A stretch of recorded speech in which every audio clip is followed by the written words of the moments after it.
Good evening student. चलिए, तो जैसा कि आपने थंबनेल में देखा ही होगा, आज हम यूजी नेट जेआरएफ के बारे में थोड़ा बहुत इंट्रोडक्शन। ओके, मेरी आवाज़ क्लियर आ रही है सर? वॉइस देखना चेक है।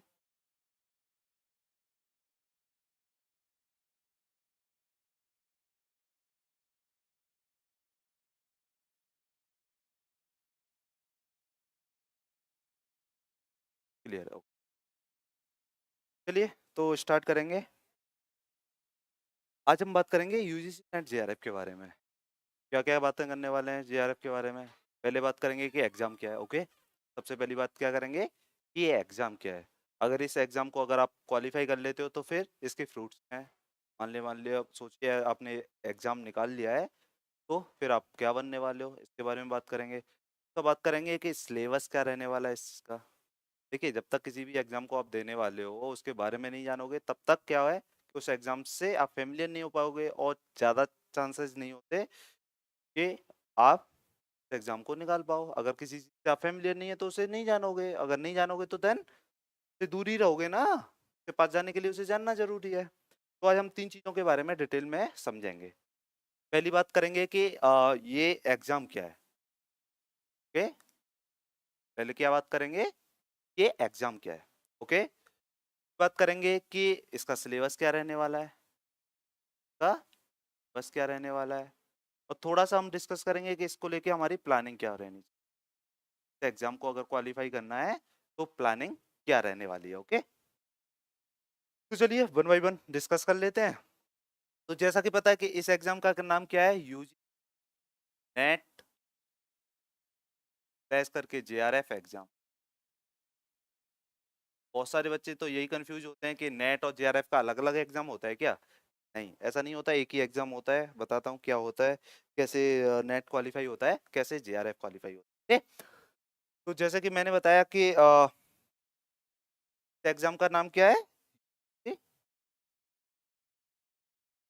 Net and JRF exam. इसी का मतलब यहाँ हो गया यूनिवर्सिटी ग्रांट कमीशन।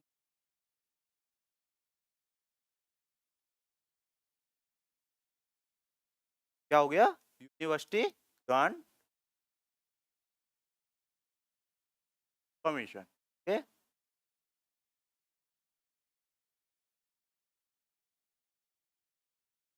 देखिए, एक्चुअली क्या है कि हमें पता है यूनिवर्सिटी ग्रांट कमीशन जो है वो हायर एजुकेशन।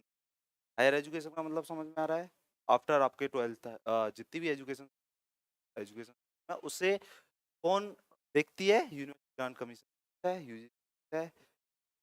क्या-क्या देखता है? तो आपको भी पता है कि फंडेड एक्रीडिटेशन बहुत सारी चीज़ें देखता है हायर एजुकेशन कैसे वाली। एक बोर्ड है। नेट का मतलब होता है कि अगर आप इस एग्ज़ाम को क्वालीफाई करते हो तो एज़ अ असिस्टेंट प्रोफेसर, क्या? एज़ अ असिस्टेंट प्रोफेसर आप पब्लिक सेक्टर में यानी गवर्नमेंट सेक्टर में या प्राइवेट सेक्टर में एज़ अ असिस्टेंट प्रोफेसर काम कर सकते हो। अगर आप इस एग्ज़ाम को निकालोगे तो क्या होने वाले हो, जैसे ही नेट निकलेगा देन आप क्या बनने वाले हो? एज़ अ असिस्टेंट प्रोफेसर काम कर सकते हो। कहाँ पे? पब्लिक सेक्टर में और प्राइवेट सेक्टर में। अगर पब्लिक सेक्टर की बात करें तो देखिए बहुत सारी सेंट्रल यूनिवर्सिटी। ओके? उसके बाद स्टेट यूनिवर्सिटीज़, उसके बाद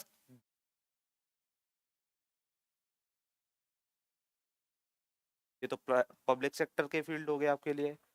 देन क्या कर सकते हो, आप प्राइवेट सेक्टर में काम कर सकते हो। जैसे बहुत सारी यूनिवर्सिटी प्राइवेट सेक्टर में भी काम कर रही हैं, जो अच्छा काम कर रही हैं। जैसे जीएलए हो गया, अमेठी हो गया, गलगोटिया हो गया। ये क्या है? ये ब्रांड हैं, अच्छी यूनिवर्सिटी हैं जो प्राइवेट फील्ड में काम कर रही हैं। तो जैसे ही आपका एग्जाम निकलेगा देन आप इन जगह पे अप्लाई कर सकते हैं। अब उसके बारे में उसके बाद बात करें, अगर जेआरएफ क्वालीफाई होता है तो क्या होगा? आप असिस्टेंट प्रोफेसर प्लस आपको एक फेलोशिप दी जाएगी गवर्नमेंट की तरफ से। क्या मिलेगी आपको? एक फेलोशिप। कब मिलेगी? जब आप पीएचडी करोगे। जैसे ही आप पीएचडी में रजिस्ट्रेशन कराओगे, आपको पर मंथ मान लीजिए 42,000 रुपये के आसपास मिलेगा और देन एचआरए मिलेगा। डिपेंड करता है सिटी पे। मान लीजिए 7,000 एचआरए भी मिल गया आपको। लगभग 49,000 50,000 के आसपास आपको गवर्नमेंट के द्वारा पर मंथ लगभग 6 ईयर्स तक, मैक्सिमम 6 साल तक मिल। तो क्या होगा, आप अगर इस वाले एग्जाम वाले इस कैटेगरी में आते हो तो आप असिस्टेंट प्रोफेसर प्लस जीआरएफ हो जाओगे। बस आपका एन ओनली नेट निकलता है, देन आप एज असिस्टेंट प्रोफेसर। क्लियर है? यहाँ तक कोई डाउट हो तो बस ये है कि अगर आप जेआरएफ निकालते हो तो गवर्नमेंट के द्वारा ड्यूरिंग योर पीएचडी, मतलब जब आप लर्निंग फेज में होंगे तो गवर्नमेंट के द्वारा आपको कुछ फंड प्रोवाइड कराए जाएंगे फॉर लर्निंग, मतलब जिससे आप अच्छी तरह से रिसर्च कर सको। अब बात कर लेते हैं कि सर ये एग्जाम क्या है, इस बारे में बात कर लेते हैं। ये तो फ्रूट्स हो गए भाई, फ्रूट्स क्या है, अगर आपका नेट निकलता है तो एज असिस्टेंट प्रोफेसर काम करोगे पब्लिक या प्राइवेट सेक्टर में, अगर जीआरएफ निकल जाता है तो असिस्टेंट प्रोफेसर विद जेआरएफ, आपको फेलोशिप भी मिलेगी। अब ये एग्जाम क्या है, तो देखिए एग्जाम में क्या होता है, 150 क्वेश्चंस आते हैं। कितने क्वेश्चंस आते हैं? 150 आते हैं। कितने मार्क्स के होते हैं? तो 300 मार्क्स के होते हैं। ना पता चल गया कि एक ऑनलाइन पेपर होने वाला है, में कितने क्वेश्चन आने वाले हैं? 150 आने वाले हैं। कितने मार्क्स के आने वाले हैं? तो 300 मार्क्स के आने, मतलब इसका मतलब हो गया each question have a marks. Okay, अच्छा अब बात करें टाइम की, तो 3 घंटे का टाइम मिलने वाला है आपको। कितने घंटे का टाइम मिलने वाला है? 3 घंटे का टाइम मिलने वाला है। अच्छी बात यह है कि यूजीसी नेट में अभी तक नो नेगेटिव मार्किंग है, तो आप ज़्यादा से ज़्यादा अटेम्प्ट कर सकते हो। क्लियर है? नेगेटिव मार्किंग की कोई प्रॉब्लम है ही नहीं, यहाँ नेगेटिव मार्किंग है। अच्छा, इस एग्जाम को कब दे सकते हो, तो एलिजिबिलिटी की बात करेंगे कि एलिजिबल कब होंगे आप इस एग्जाम को देने के लिए। अगर इसकी एलिजिबिलिटी बात करें तो आपके पास मास्टर्स होनी चाहिए, एमए हो सकता है, एमएससी हो सकता है। एमएससी की बात करेंगे तो सीएसआईआर नेट में चले जाएंगे, एमबीए हो सकता है, मतलब आपकी मास्टर्स होनी चाहिए इन पर्टिकुलर डिसिप्लिन। अगर आप जनरल कैटेगरी से हो तो आपका एटलीस्ट 55% से 5%। अगर आपने मास्टर्स कंप्लीट कर लिया है या फर्स्ट ईयर कंप्लीट कर लिया है विथ 55% मार्क्स, अगर आपने ऐसा कर लिया है तो आप इस एग्जाम को दे सकते हो। क्लियर है? आप अपनी पर्टिकुलर डिसिप्लिन में जिसमें मास्टर्स किया है उसमें जनरल कैटेगरी से हो तो 55% से ऊपर आपके मार्क्स हैं, तो देन आप इस एग्जाम के लिए एलिजिबल हो। पेपर में क्या होने वाला है, 150 क्वेश्चंस आने वाले हैं। कितने मार्क्स के आने वाले हैं? 300 मार्क्स के आने वाले हैं। और टाइम कितना लगने वाला है इसमें? 3 घंटे पेपर में लगने वाला है। ओके, चलिए इतना हो गया, हमें पता चल गया कि एग्जाम एलिजिबिलिटी क्या है, मास्टर्स होनी चाहिए अपने पर्टिकुलर डिसिप्लिन में। जैसे मान लीजिए मैंने किसी ने एमए किया है, किसी ने एमबीए किया है, ने एमकॉम किया है। ओके, डिफरेंट डिफरेंट डिसिप्लिन है, जैसे किसी ने एमए हिस्ट्री किया है, किसी ने कॉमर्स में मास्टर्स कर लिया, किसी ने मैनेजमेंट में मास्टर्स कर लिया। बट क्या है, अगर कंप्लीट है तो 55% से ऊपर होना चाहिए। अगर आप 1 ईयर के बाद दे रहे हो देन ऐसा कोई क्राइटेरिया है नहीं, आप दे सकते हो। बट अगर फाइनल ईयर में आपका 55% नहीं हुए तो आपका जो सर्टिफिकेट है वो वैलिड नहीं रहेगा। जल्दी समझ में आ गया? अब बात करेंगे कि सर जब एक ही पेपर है, मैंने बताया जैसे कि यूजीसी नेट जेआरएफ मतलब एक ही एग्जाम है, वही 150 क्वेश्चन आने वाले हैं, 300 मार्क्स के आने वाले हैं, 3 आवर्स का है। तो कैसे पता चलेगा कि हमारा नेट होने वाला है या जीआरएफ होने वाला है? भाई कैसे, किन बच्चों का नेट होता है, किन बच्चों का जीआरएफ होता है, इसके बारे में बात कर लेते हैं। ओके, मैंने कहा कि जब एक ही एग्जाम है तो कैसे पता चलेगा कि कौन से वाले बच्चों का नेट हुआ है और कौन से वाले बच्चों का जीआरएफ हुआ है। तो देखिए क्या है, मान लीजिए इसके लिए क्या होता है कि एग्जाम्पल ले लेते हैं, ये कोई इंडिविजुअल है, ने क्या कर रखा है, एमए कर रखा है। किस में कर रखा है? हिस्ट्री में कर रखा है। मान लीजिए हिस्ट्री में एमए कर रखा है।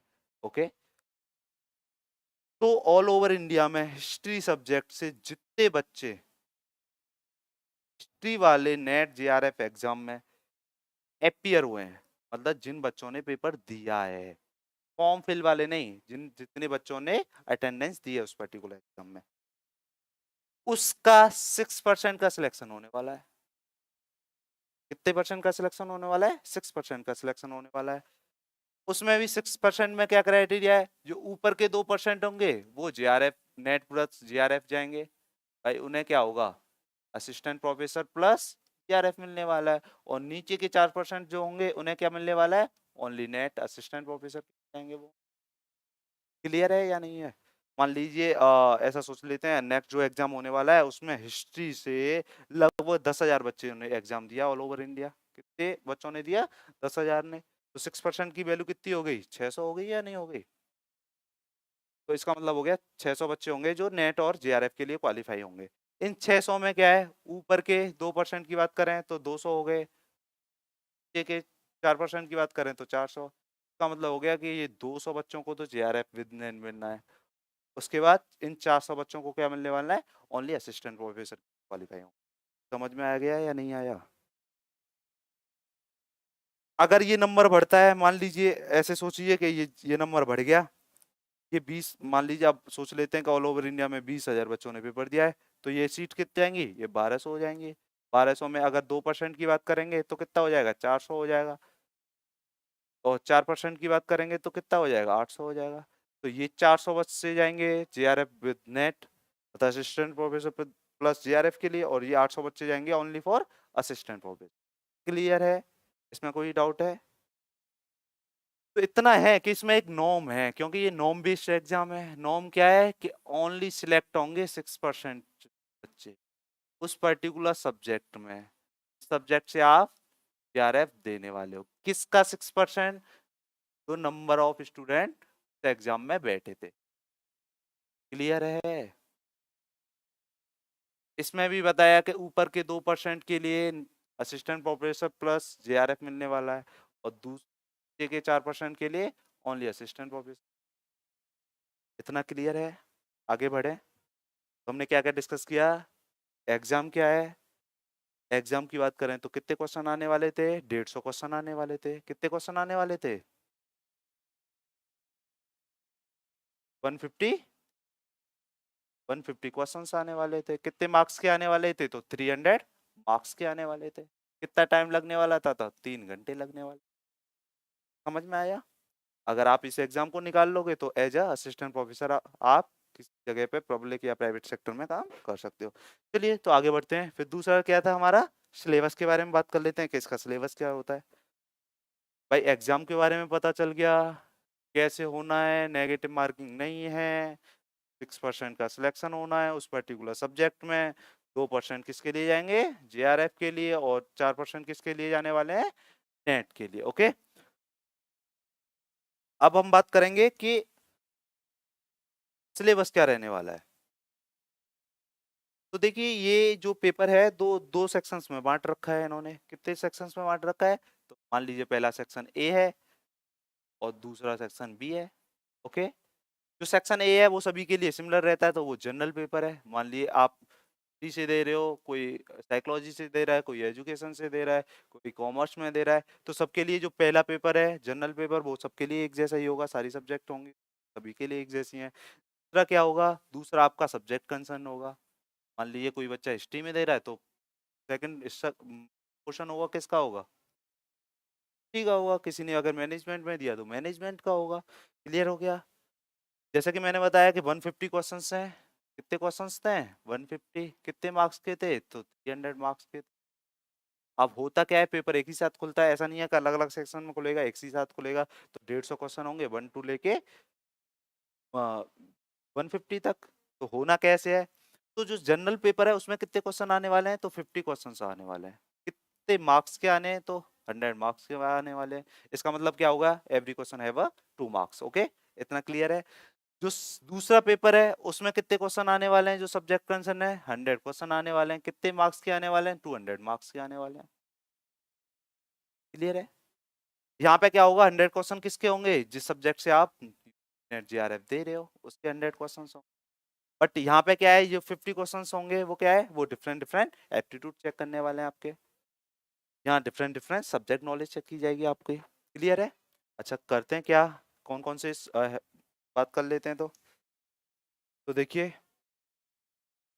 अब सिलेबस क्या है? 10 यूनिट्स में डिवाइड है। ये फर्स्ट पेपर का सिलेबस है वो 10 यूनिट्स में डिवाइड है। इसमें अगर पहली यूनिट की बात करें तो टीचिंग एप्टीट्यूड है। कौन सा है? एप्टीट्यूड है। दूसरे की अगर बात करें तो कौन सा है? रिसर्च एप्टीट्यूड है। भाई दूसरा यूनिट कौन सा है? रिसर्च एप्टीट्यूड है। उसके बाद अगर बात करें तो हायर एजुकेशन की बात कर लेते हैं। तीसरा यूनिट कौन सा है? हायर एजुकेशन है।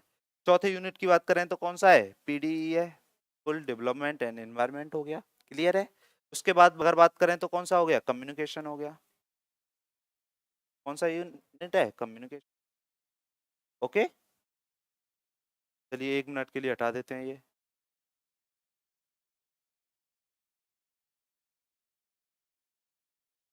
नेक्स्ट यूनिट की बात करें तो क्या है? कॉम्प्रेंशन है। कौन सी यूनिट है? कॉम्प्रेंशन है। तो उसके बाद अगर बात करें तो फिर क्या है? मैथमेटिक्स है। क्या है? मैथमेटिक्स है। जैसा कि मैंने बताया, पहला क्या है? टीचिंग एप्टीट्यूड है। दूसरा क्या है? रिसर्च एप्टीट्यूड है। तीसरा हायर एजुकेशन हो गया। Next people development and environment हो गया। नेक्स्ट कम्युनिकेशन हो गया। कॉम्प्रेंशन हो गया। मैथमेटिक्स हो गया। देन क्या है? रीजनिंग भी है। क्या है? रीजनिंग भी है, जिसमें लॉजिकल रीजनिंग के बारे में बात कर रहे होते हैं। क्लियर हो गया? इसके बाद डाटा इंटरप्रिटेशन है। क्या है? डाटा इंटरप्रिटेशन है। और उसके बाद क्या है? आईसीटी है, इंफॉर्मेशन कम्युनिकेशन एंड टेक्नोलॉजी। तो 1 2 3 4 5 6 7 8 9 10, तो ये ऐसे करके 10 यूनिट्स आपके फर्स्ट पेपर के सिलेबस में है। जैसे कि मैंने बताया 50 क्वेश्चन है, 100 मार्क्स के हैं, और 10 यूनिट में अगर डिस्ट्रीब्यूशन करना होगा तो कितने हिस्से में आ जाएंगे?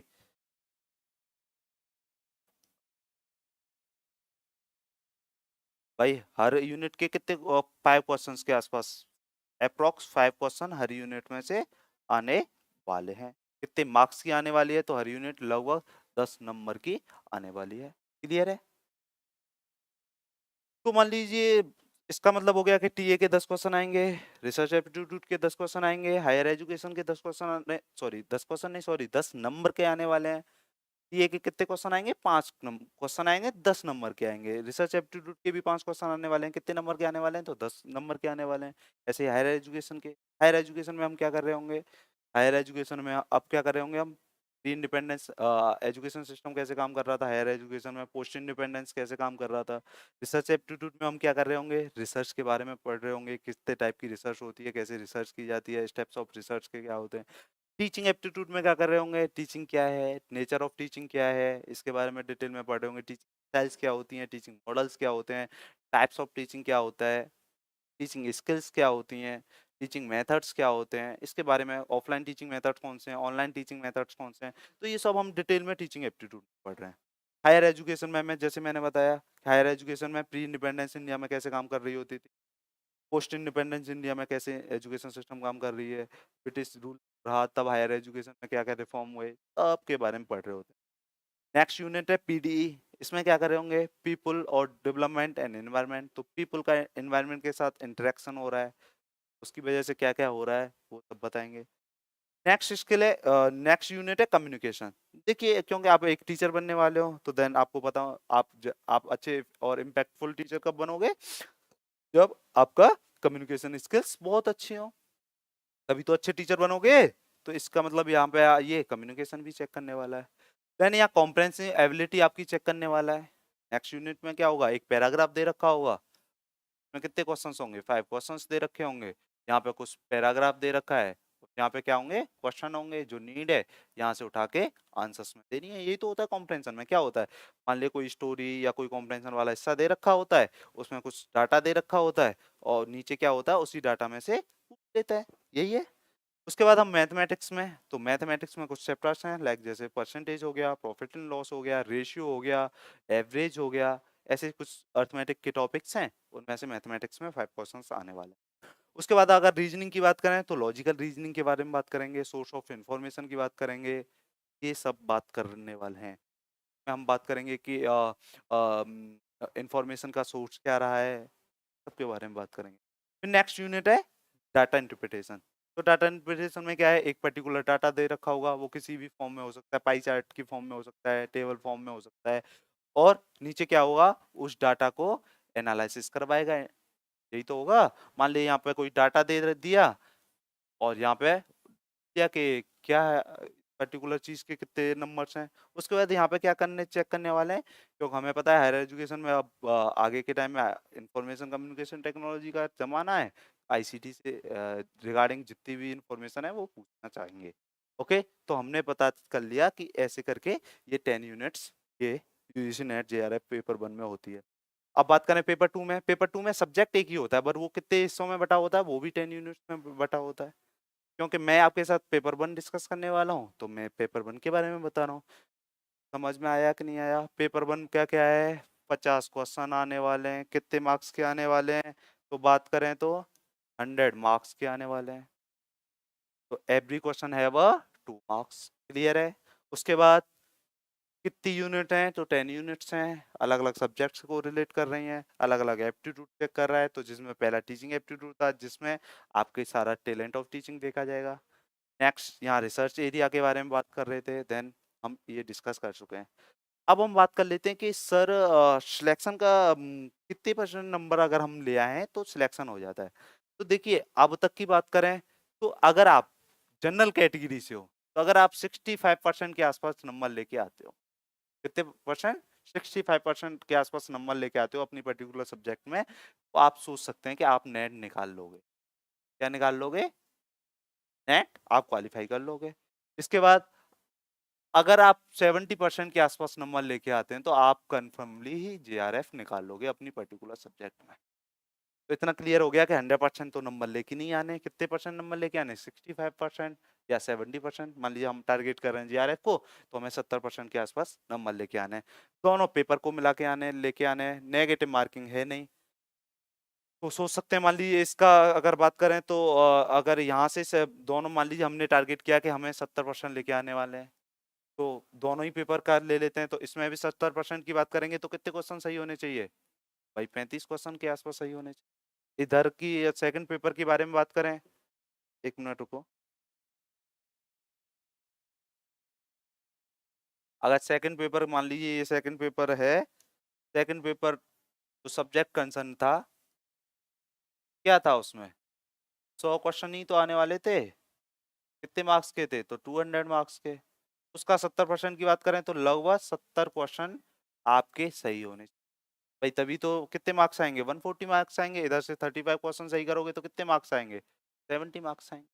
तो ऑन एवरेज अगर आप 35 क्वेश्चन के आसपास फर्स्ट पेपर में सही करते हो और अपनी सब्जेक्ट में अगर 70 क्वेश्चन के आसपास सही कर रहे हो, तो देन आपका जेआरएफ क्वालिफाई हो जाएगा।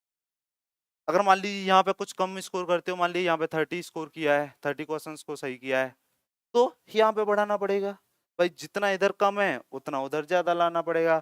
अगर मान लीजिए आपका सब्जेक्ट वाला पेपर आप जो आप जिसमें आपने मास्टर्स किया वो बहुत अच्छा है, आप वहाँ से 80 मार्क्स के आसपास, 80 क्वेश्चंस के आसपास सही कर रहे हो, मतलब 160 मार्क्स के आसपास ला रहे हो, तो यहाँ कम से कम भी चल जाएगा। बट अगर आपका ये भी एवरेज है तो फिर हमें फर्स्ट पेपर को बहुत अच्छा करना चाहिए। देखिए जेआरएफ उन्हीं बच्चों का होता है जिनका फर्स्ट पेपर बहुत अच्छा। क्लियर हो गया? सेकंड पेपर से आप मान लीजिए यहाँ कितने भी नंबर ले आइए, बट क्या है, जब तक फर्स्ट पेपर में आप 30 प्लस नहीं करोगे तब तक जीआरएफ आने वाला नहीं है। तो फर्स्ट पेपर को हमें मेहनत के साथ पढ़ना है, क्या कि नहीं है? तो जैसे मैं एडवाइस करता हूँ कि मान लीजिए हमें 35 को हम टारगेट कर रहे हैं, तो 35 का मतलब हो गया 7 यूनिट भाई। हर यूनिट से अगर 5 क्वेश्चन आ रहे हैं तो 7 यूनिट को हम सिलेक्ट कर लें, तो 35 क्वेश्चन के आसपास हम सही कर लेंगे। तो मैं सभी को एडवाइस करता हूँ कि भाई जो 10 यूनिट्स दे रखी हैं उनमें से कोई 7 को पकड़ लो। कि आप कैसे पकड़ लें सर? जिसमें वो जो वाली सब्जेक्ट इंटरेस्ट आता हो, मान लीजिए जैसे टीचिंग एप्टीट्यूड अच्छा लगता है तो देन पकड़ लिया। कॉम्प्रहेंशन को मत पकड़ो। कॉम्प्रहेंशन क्या है, उसमें से 5 में से 5 आने ही आने हैं, उसे एक्स्ट्रा के लिए रखिए कि अगर इन 7 यूनिट्स में कुछ कमी रहने वाली है तो वो वहां से एक्स्ट्रा दे। तो ऐसे 10 यूनिट्स में से कोई भी 7 आप पकड़ सकते हो। तो मैं एडवाइस दूंगा, मान लीजिए टीए पकड़ लिया, एक पकड़ लिया, देन हायर एजुकेशन दूसरा हो गया, पीडी तीसरा हो गया, कम्युनिकेशन चौथा हो गया। अगर मैथ अच्छा है तो मैथ को पकड़ लो, रीजनिंग को पकड़ लो, डीआई को पकड़ लो। तो ऐसे ही करके कितनी यूनिट्स हो गई? 7 यूनिट जाएंगे आपकी। क्लियर है? करना क्या है, अगर मान लीजिए 10 यूनिट के लिए जाओगे तो सबका एवरेज करके जाओगे तो हो सकता है, अगर मान लीजिए 10 यूनिट आपने 70% के आसपास कर ली, बट वो अगर 30% में से पेपर आ गया जो लैक रह गया था तो आपका लॉस हो जाएगा। इससे अच्छा है कि आप 7 यूनिट को तो बहुत अच्छा करके जाइए। सोचिए कि यहाँ से तो मुझे नंबर लाने ही लाने हैं, पूरे के पूरे लेके आने हैं। हाँ अगर यहाँ कुछ कमी होती है तो लाइक कॉम्प्रहेंशन हो गया, लाइक डाटा इंटरप्रिटेशन हो गया, वहां से मैं उन कमियों को पूरा करने वाले हूँ। क्लियर है? सिलेबस में कोई डाउट है फर्स्ट पेपर के में? मैंने बताया पेपर 1 जो डिवाइड है वो 50 क्वेश्चन 100 मार्क्स के हैं। 10 यूनिट में सिलेबस को डिवाइड किया गया है। 10 यूनिट मैंने आपके सामने लिख रखी हैं। हर यूनिट से लगभग 5 क्वेश्चन आने वाले हैं। हर यूनिट लगभग 10 नंबर के आने वाले। क्योंकि इतने परसेंट मार्क्स पे आपका सिलेक्शन हो जाएगा, तो आप सोच के चलिए कि हमें कितना स्कोर करना है, 70% के आसपास। ओके, चलिए अब बात कर लेते हैं कि सर बहुत सारे बच्चे देते हैं, हर बार देते हैं, कोई एज क्राइटेरिया भी है क्या? तो देखिए नेट के लिए तो कोई एज क्राइटेरिया है नहीं, आप असिस्टेंट प्रोफेसर तो जब तक देना चाहो नेट दे सकते हो। बट हाँ, जीआरएफ के लिए क्राइटेरिया है, अगर आप जनरल कैटेगरी हो तो आप 30 ईयर्स तक दे सकते, साल तक दे सकते हो, जब तक आप 30 साल के हो तब तक दे सकते। क्लियर है? दूसरा, अगर आप जीआरएफ निकाल लेते हो तो इसके सर्टिफिकेट की कुछ वैलिडिटी है, हाँ 2 साल वैलिडिटी है। आप 2 साल के अंदर रिजल्ट डेट से 2 साल के अंदर आपको पीएचडी में रजिस्ट्रेशन कराना होगा, तभी आपको ये फेलोशिप मिलेगी। क्लियर है? बाकी नेट का सर्टिफिकेट की कितना वैलिडिटी है, तो वो लाइफ टाइम वैलिडिटी है। जैसे आप नेट निकालोगे तो आप लाइफ टाइम के लिए असिस्टेंट प्रोफेसर के लिए आप एलिजिबल जाते हो। क्लियर है? चलिए नेक्स्ट बात का हम बात करेंगे प्लानिंग की, किस एग्जाम को निकालने के लिए हमारी प्लानिंग क्या होनी चाहिए। भाई बहुत सारे बच्चे पेपर तो देते हैं बट नहीं हो पा रहा ना, किसी का तीसरा चल रहा है, किसी का चौथा चल रहा है, किसी का पांचवा चल रहा है अटेम्प्ट, किसी की एज निकल गई है जेआरएफ के लिए तो अब वो नेट के लिए ट्राई कर रहा है। और कुछ क्या होता है, कुछ का क्या होता है कि फर्स्ट अटेम्प्ट आते हैं, फर्स्ट अटेम्प्ट में जीआरएफ लेके चले जाते हैं। तो ऐसा क्या कर रहे हैं वो लोग जिनका जीआरएफ हो रहा है। देखिए प्लानिंग के बारे में हम डिस्कस कर लेते हैं कि हमारी प्लानिंग क्या रहनी चाहिए एग्जाम को।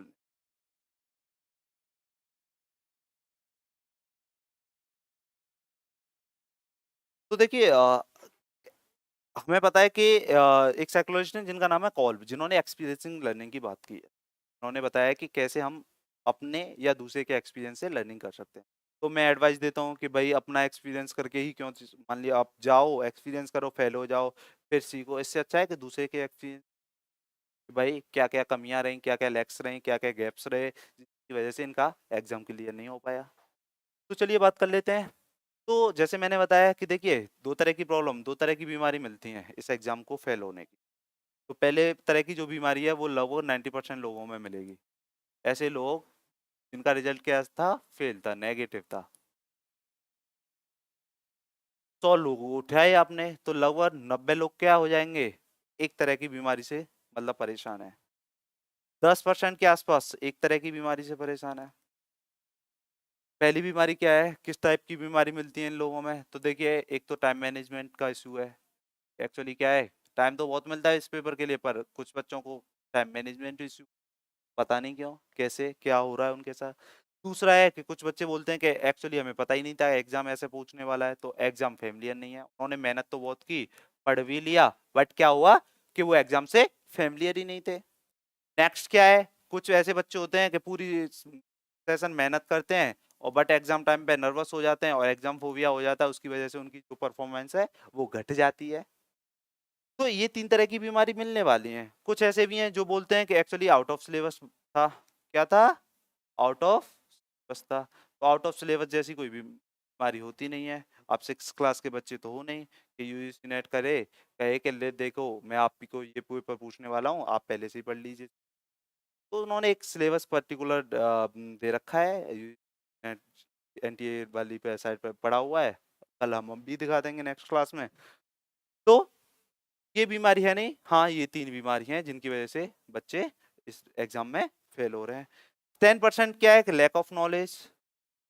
लैक ऑफ नॉलेज मतलब हो सकता है उनकी सोर्स ऑफ इंफॉर्मेशन या तो गलत रही है या फिर वो नहीं रही जो एग्जाम ओरिएंटेड थी। समझ में आया? और ये बीमारी मान लीजिए, ये जो सभी बीमारी है वो मान लीजिए कोल्ड है किसी आदमी को, ये एक फीवर टाइप की बीमारी है। तो कोल्ड को किसको ठीक करना है, आपको ही ठीक करना है। सर कैसे, हम तो पहले इन्फॉर्मेशन ले लेंगे तब प्रैक्टिस पेपर लगाएंगे, नहीं करना है भाई। ऐसा तो थोड़ी करोगे कि डॉक्टर के पास गए, आपको कोल्ड हुआ है, फीवर हुआ है, डॉक्टर से बोल रहे हैं कि भाई मुझे कोल्ड हुआ है, फीवर हुआ है।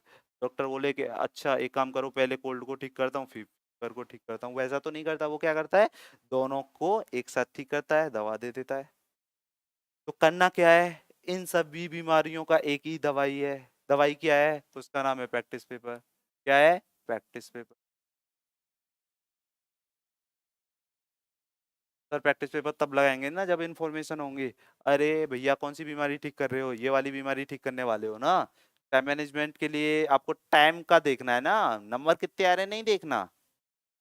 हमने कब कहा आप 50 में से 40 स्कोर करो, हम बस ये देखेंगे इस पर्टिकुलर टाइम में हम इतने क्वेश्चन अटेम्प्ट कर पा रहे हैं कि नहीं कर पा रहे हैं। अटेम्प्ट करने का मतलब उस क्वेश्चन को अच्छी तरह पढ़ पा रहे हैं कि नहीं पढ़ पा रहे हैं, चार ऑप्शन पढ़ पा रहे हैं नहीं अब पढ़ पा रहे हैं। करना क्या है, मान लीजिए फर्स्ट पेपर का आपने ऑफलाइन प्रैक्टिस पेपर उठा लिया, किसी भी पब्लिकेशन की आपने बुक ले ली और ये ऐसे करके 50 क्वेश्चन दे रखे हैं। उसमें कितने क्वेश्चन दे रखे हैं, 50 क्वेश्चन दे रखे हैं। आपने क्या किया, पहला क्वेश्चन पढ़ा, चार ऑप्शंस थे ए बी सी डी, एक टिक किया बी। चल आपने जितना बुद्धि विवेक था, आपने अब जितने बैकअप में इंफॉर्मेशन पढ़ी थी आपने, उसकी बेसिस पे आपने ये वाला ऑप्शन लगा दिया। दूसरा क्वेश्चन पढ़ा ऐसे ए बी सी डी, उसका ऑप्शन लगा दिया। ऐसे करके आप कितने क्वेश्चंस करने वाले हो, 50 क्वेश्चंस करने वाले हो। फिर क्या दे रखा होगा, फिर आंसर की दे रखी होगी और देन क्या दे रखा होगा, एनालिसिस दे रखा होगा। तो फिर क्या करना है, जैसे ही हम 50 क्वेश्चंस को लगा लें, अपने अपने टिक कर लिए, देन आंसर शीट से सारे टिक कर लिए। कुछ ऐसे होंगे जो हमने पहले ऑलरेडी सही किए होंगे, कुछ गलत किए होंगे, तो पता चल जाएगा कौन कौन सा गलत है, क्यों गलत है पता चल जाएगा। सोचिए कि मैं इस पर्टिकुलर सोच के साथ गया था, मैं इस सोच के साथ इस क्वेश्चन को किया था, बट क्या हुआ, एग्जाम जो एग्जाम है उसका सही आंसर तो ये है। तो एग्जाम की सोच पता चलेगी। जब आप पहला प्रैक्टिस पेपर लगाओगे तो हो सकता है 50 क्वेश्चंस को लगाने में आपको 60 मिनट्स लगे, मतलब लगभग 1 घंटा लग जाए। बट जैसे ही आप 10 या 12 प्रैक्टिस पेपर लगा लोगे या 50 क्वेश्चंस आपको लगभग 40 मिनट्स में आप कर रहे होंगे। और जैसे ही एक प्रैक्टिस पेपर में, जिसमें लगभग 25 प्रैक्टिस पेपर होते हैं, उसमें प्रीवियस ईयर भी पेपर होता है, अगर 25 के आसपास पहुंच गए तो आप ये 30 मिनट्स में ये पूरा 50 क्वेश्चंस लगा के चला जाया करोगे। तो क्या करना है भाई, जो बच्चा डेली एक प्रैक्टिस पेपर लगा रहा है उसके सामने टाइम मैनेजमेंट का इश्यू रहने वाला है क्या? ये तो नहीं लगता रहने वाला है। एग्जाम फेमिलियर की बात करें तो भाई जो बच्चा डेली एक प्रैक्टिस पेपर लगा रहा है तो उसे पता है पहले टीचिंग एप्टीट्यूड आने वाले हैं, फिर देन रिसर्च एप्टीट्यूड के आने वाले हैं, फिर देन हायर एजुकेशन के आने वाले हैं। तो उसे तो ये भी पता है कि कौन सी यूनिट कौन सी जगह पे आएगी, ये भी पता है कि किस टाइप के क्वेश्चन पूछे जाते हैं। मान लीजिए 50 क्वेश्चन करने वाले हैं, हर यूनिट के 5 थे, और आपने मान लीजिए ऐसे सोचिए कि जेआरएफ का एग्जाम आपको कब देखने को मिलेगा, जून नहीं, मान के चलो जुलाई तक आपको देखने को मिल जाएगा। ये एग्जाम मान लीजिए जुलाई को मिल गया, तो 10 डेज के आसपास इसमें है, फिर 30 मई के मान लीजिए, और फिर 30 के आसपास के मान लीजिए, लगभग आपके पास अभी 70 डेज हैं। 70 दिन में आपने कितना भी कम किया, अगर 50 प्रैक्टिस पेपर लगा लिए, 50 प्रैक्टिस पेपर लगा लिए तो हर यूनिट के कितने क्वेश्चन लगा लेंगे। मान लिया एक प्रैक्टिस पेपर में एक यूनिट के 5 क्वेश्चन आने वाले हैं, 50 आपने लगा लिए, कितने हो गए, लगभग 250 क्वेश्चन आपने एक हर यूनिट के लगा लेंगे। भाई 250 क्वेश्चन हर यूनिट के आप लगा लोगे। अब क्या होगा, सिलेबस तो वही रहने वाला है, हर बार ही वही रहता है, कुछ वही नहीं है। एक यूनिट के जब आप 250 क्वेश्चन लगा लोगे तो देन आप एग्जाम फेमिलियर हो जाओगे। सकता है कि वो क्वेश्चन भी रिपीट हो जाए, होता है, हमेशा होता है, ऐसा नहीं है कि रिपीट कभी होता, बस इतना है कि उसकी लैंग्वेज को वो चेंज कर देते हैं, कभी इधर से कान पकड़ लेते हैं, कभी इधर से पकड़ना होता है उन्हें। समझ में आ गया? तो टाइम मैनेजमेंट की प्रॉब्लम खत्म हो जाएगी, एग्जाम फेमिलियर की प्रॉब्लम। अच्छा, जो बच्चा डेली एक प्रैक्टिस पेपर लगा रहा है, सोचिए उसके उसे एग्जाम फोबिया होगा नहीं, वो तो नर्वस भी नहीं होगा, बड़ा कॉन्फिडेंट होगा। वो बस क्या करना है, घर की सीट के वो क्या है, एग्जामिनेशन पे जाना है, और ज्यादा एक्साइटेड होगा, बोलेगा चलिए एग्जाम को देख के आते हैं बढ़िया तरह से। तो इस बीमारी की जो दवाई है वो 10% के लिए जो लैक ऑफ नॉलेज है उसके लिए हम बैठे हैं। जैसे जैसे यूनिट्स खत्म होती जाएंगी आपकी, मान लीजिए जैसे टीचिंग एप्टीट्यूड खत्म होगा तो देन आपके नंबर्स यहाँ बढ़ते जाएंगे। आप मान लीजिए पहले दिन प्रैक्टिस पेपर लगा रहे हो तो हमें मैं कम से, अगर आपको पहले से इन्फॉर्मेशन नहीं है, इस पेपर के बारे में ज़्यादा नहीं जानते हो, फिर भी 15 क्वेश्चन सही कर लोगे। वजह क्या है कि क्लास 1 में तो हो नहीं आप, आपने अपनी पर्टिकुलर सब्जेक्ट में मास्टर्स की है, डिफरेंट डिफरेंट टाइम में डिफरेंट डिफरेंट सब्जेक्ट भी पढ़ी है, तो उसके बेसिस पे आप आराम से 15 क्वेश्चन के आसपास सही कर रहे होंगे। जैसे ही यूनिट का सिलेबस कंप्लीट होता जाएगा, मान लीजिए टीए कंप्लीट हो गया, तो ये ना और नंबर बढ़ते जाएंगे, धीरे धीरे धीरे धीरे आपको पता भी नहीं चलेगा कि कब ये 35 टू क्वेश्चन सही आप कर रहे हो। समझ में आ गया है नहीं आया? तो करना क्या है, एक प्रैक्टिस पेपर ले लेना है, मार्केट जाइए आज ही प्रैक्टिस पेपर ले आइए, और क्या करना है कि मान लीजिए दिन में 2 घंटे भी पढ़ रहे हो तो पहला प्रैक्टिस पेपर होना चाहिए, 10 घंटे पढ़ रहे हो तो पहला वाला प्रैक्टिस पेपर होना चाहिए, सुबह पढ़ रहे हो तो सुबह सबसे पहले प्रैक्टिस पेपर होना चाहिए। अगर सुबह से लेके शाम तक नहीं पढ़े, शाम को पढ़ने बैठ रहे हो तो पहला प्रैक्टिस पेपर होना चाहिए। वजह क्या है? कोल्ड को ठीक करना है, और कोल्ड को ठीक कौन कर सकता है? खुद ही ठीक कर सकते हो। फीवर के लिए टीचर हैं, मतलब गाइडर हैं, गाइड करेगा आपको। तो पेपर 1 को कौन कराने वाला है? तो मैं कराने वाला हूँ। ओके, क्लियर है? अब देखिए हो क्या रहा है, हो ये रहा है कि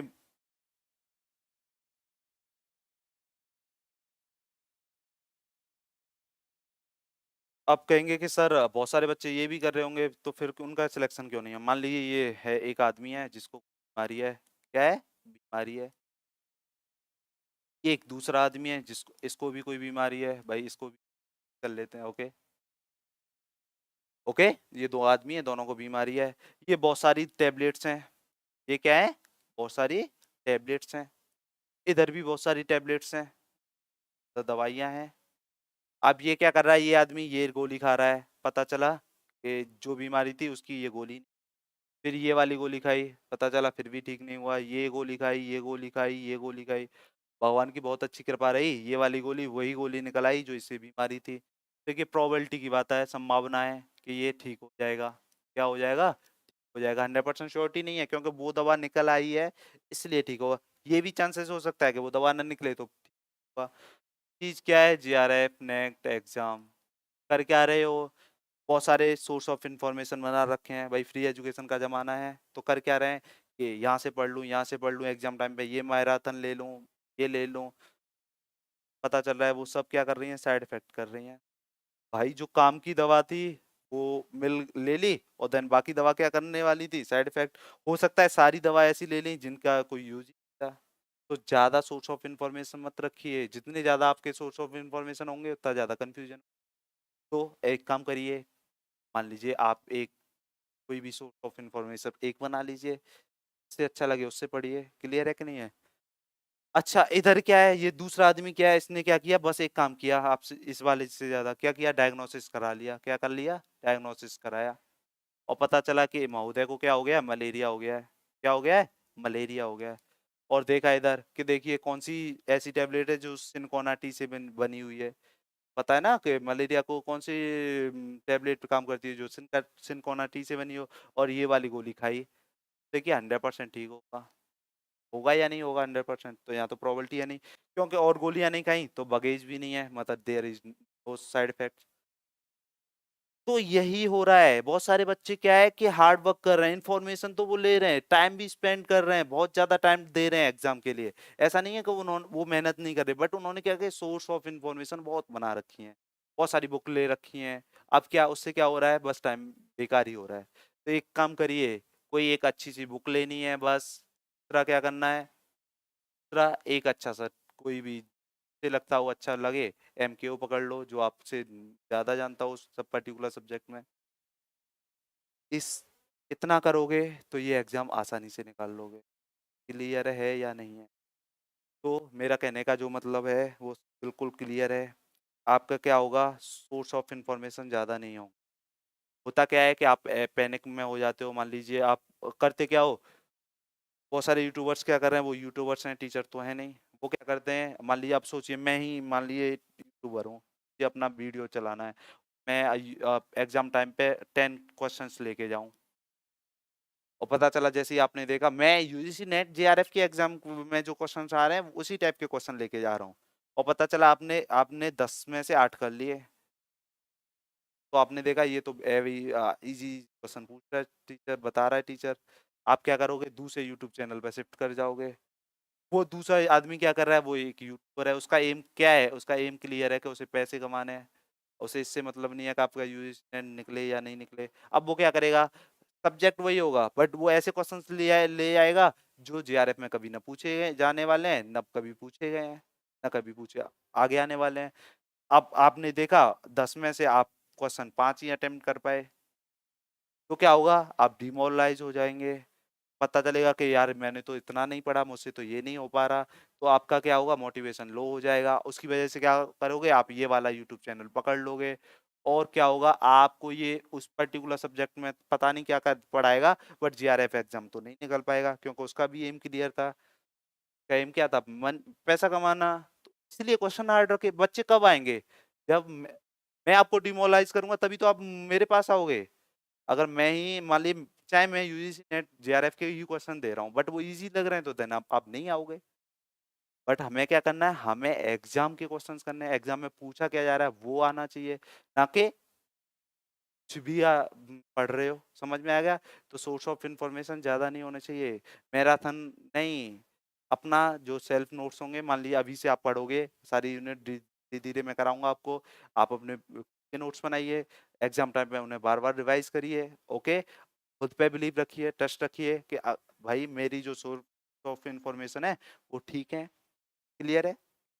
इसमें कोई डाउट हो तो बताइए। अब बात कर लेते हैं कि सर आपने ये कहानी तो सुना दी, आप पे क्यों बिलीव किया जाए,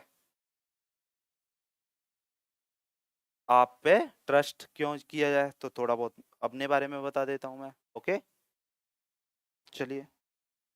क्या होता है कि देखिए, आप बोलते हैं ना कि मान लीजिए ट्रस्ट कब आता है, जब अचीवमेंट आप बात करें तो मेरा नाम जय है, सरनेम चौधरी लगाता हूँ। ओके, अगर बात करें तो कहाँ से हूँ, तो मैं हाथरस से हूँ। कहाँ से हूँ?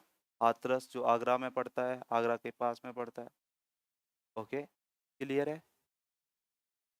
दूसरी बात करें कि मेरी क्वालिफिकेशन क्या है,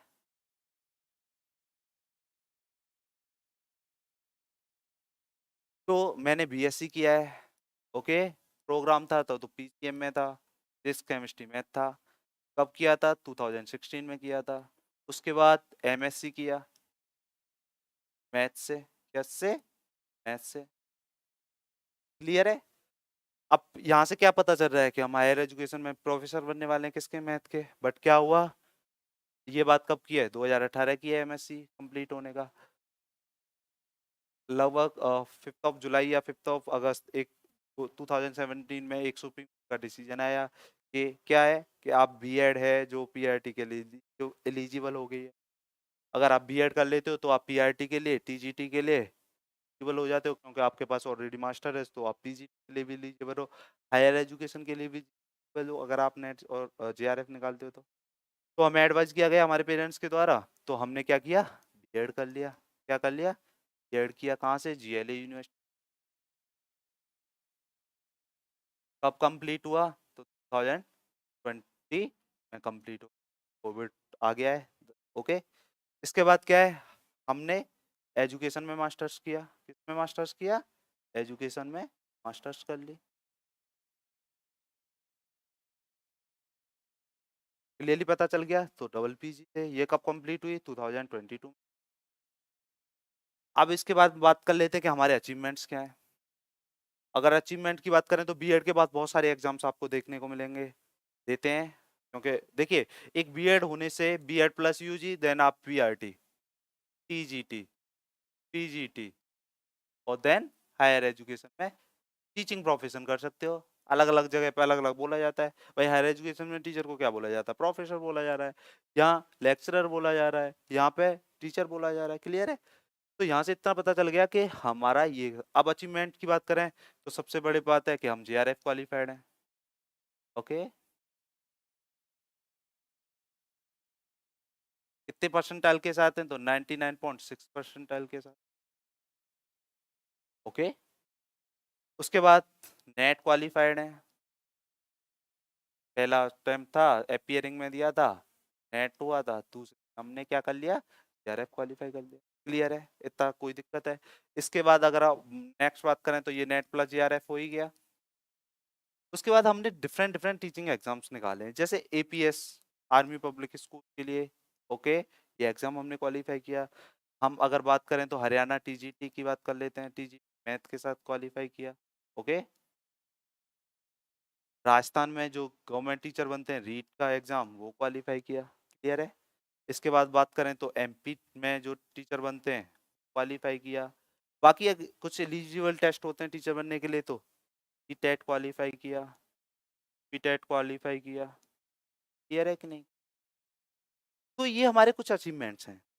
इससे क्या हो रहा है ये बताने का ये नहीं है कि मैं अपने बारे में बताऊँ। इससे क्या है कि आपको थोड़ा कॉन्फिडेंट आएगा कि हम जिस और हमारा जो सोर्स ऑफ इन्फॉर्मेशन है वो ठीक आदमी है या नहीं है। ऐसा होता है ना कि हम कम से कम हमें पता तो होना चाहिए जिससे हम इन्फॉर्मेशन ले रहे हैं, जिससे हम नॉलेज ले रहे हैं वो आदमी कैसा है, उसका बैकग्राउंड क्या है। अगर बैकग्राउंड की बात करें तो हमारी जो पूरी फैमिली है वो टीचिंग फैमिली है। तो हमें जो टीचिंग की जो स्किल्स मिली हैं वो कहाँ से मिली है? हमारी फैमिली। भाई आदमी 2 चीज़ों से मिलके बना होता है, एक हेरिडिटी और दूसरा क्या है? एनवायरनमेंट। तो हमारी हेरिडिटी में भी टीचिंग थी, हमें एनवायरनमेंट भी टीचिंग का मिला, तो हम टीचर बन गए। क्लियर है? तो आज के लिए जो मैं थोड़ा-सा समराइज़ कर देता हूँ कि इतना पता चल गया कि ये एग्ज़ाम क्या है। दूसरी बात क्या पता चल गई कि इसका सिलेबस क्या है। तीसरी बात क्या है, अगर इतना पता चल गया कि एग्ज़ाम ये है, सिलेबस ये है, तो आगे से क्वालीफ़ाई कैसे करने वाले हैं। क्या कमियाँ रह जाती हैं बच्चे जिसकी वज़ह से इसे क्वालीफ़ाई नहीं कर पाते हैं? तो इसके लिए मैं रीज़न्स मैंने आपको बता दिए हैं कि भाई अलग-अलग डिफ़रेंट-डिफ़रेंट तरह की बीमारी है, आपको कौन-सी रहने वाली है आप पता कर लीजिए, दवाई भी बता दी आपको। अगर आपको टाइम मैनेजमेंट इश्यू है, एग्ज़ाम फ़ैमिलियर नहीं हो, एग्ज़ाम फ़ोबिया है, तो देन आप प्रैक्टिस पेपर के साथ काम करने वाले हैं। दूसरी बात, अगर आप नॉलेज के मामले में कम हो, तो देन आप डेली क्लासेस लीजिए। इससे क्या होगा, आपकी जैसे ही यूनिट कंप्लीट होती जाएँगी, वैसे-वैसे आपके नंबर्स बढ़ते जाएँगे मॉक टेस्ट में। और मैं गारंटी देता हूँ, अगर इस तरह से चले देखिए, बोलते हैं ना कि एक्सपीरियंसिंग लर्निंग दूसरों से मत सीखिए। सॉरी, आप ज़रूरी थोड़ी है कि अपने एक्सपीरियंस से सीखें, हम दूसरों से सीख सकते हैं।